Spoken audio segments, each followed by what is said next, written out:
Good morning po sa inyo mga sir, mga ma'am. Si Sir Ron po ito. Ito po, may estudyante po ako ngayon. Si Sir, pangalan? Si Colonio Colanoga. Galing pang Iloilo. Ay, galing Iloilo to si Sir. Sino shout out mo, Sir? Shout out sa mga CSK dyan. Mga katrupa. Sino pa?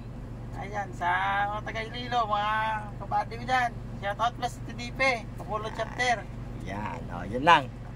Okay, so magdadrive na to si Sir. So ayan na si Sir. So ito po si Sir is mag-a-additional siya ng code 8. So yun nga po, ang requirements natin sa LTO is yung PDC certificate. Kaya nandito ngayon si Sir.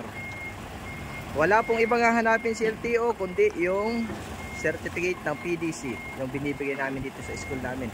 So yung mga gusto mag-additional code 8 naman, dapat po mayroon kayong code 3 at least 6 months. So ibig sabihin, pag simula nung nakakuha ka ng code 3, magbilang ka lang ng 6 months, pwede ka nang mag code 8.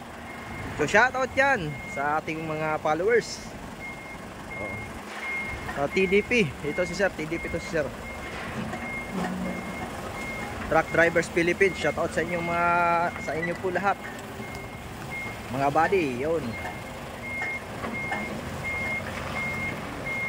So ito si Sir taga Iloilo. Pero pumunta siya dito sa bisita. Diretso training.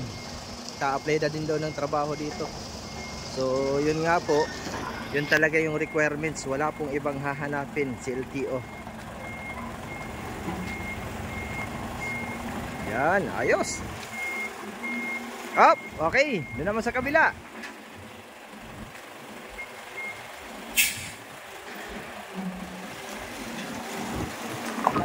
Medyo mainit na, buti uminit-init na. May bagyo po kasi ngayon. Bagyong Jenny.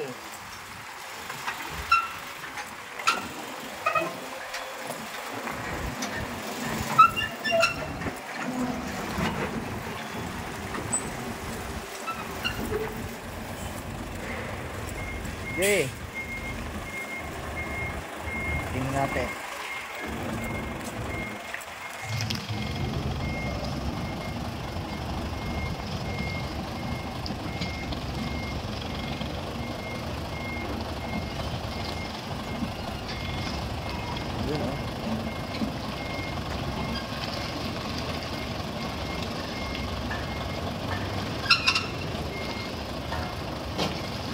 So pa-share po ng ating mga video at mga live para madami pa tayong matulungan ng mga driver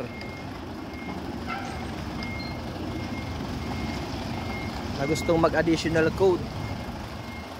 Oo. Yung iba po kasi hindi pa kabisado yung process kung paano kumuha ng lisensya at mag-additional code.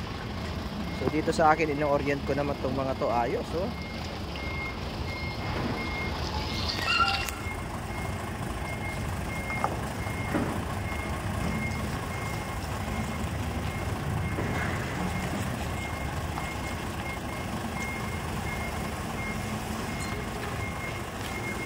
Up, break. Yun, ayos. Okay. Abante mo doon. Yan po, yung mga gusto mag-additional code 3 at code 8 PM lang po. Maraming salamat po. God bless.